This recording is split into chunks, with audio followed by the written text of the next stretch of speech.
People will make their own judgments about Malcolm Turnbull. What people say to me about Malcolm Turnbull is that they're disappointed.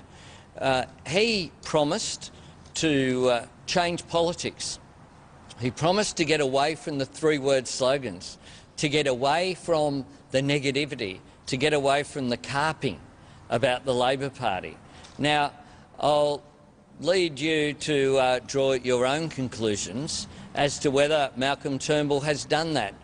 But the Australian people have drawn their own conclusion that he's not the Malcolm Turnbull that he used to be. That they see Malcolm Turnbull, but they hear Tony Abbott. He is Tony Abbott in a top hat. He just walks around being negative, opposing those things that he stood for so long, like action on climate change, like support for public transport, like support for marriage equality, like support for the Australian Republic.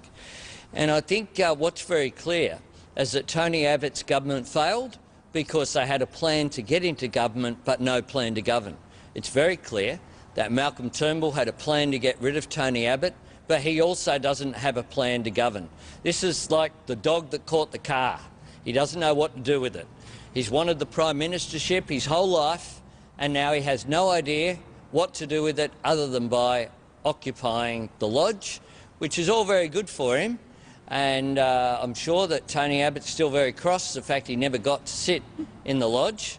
But really, Australia deserves better than that.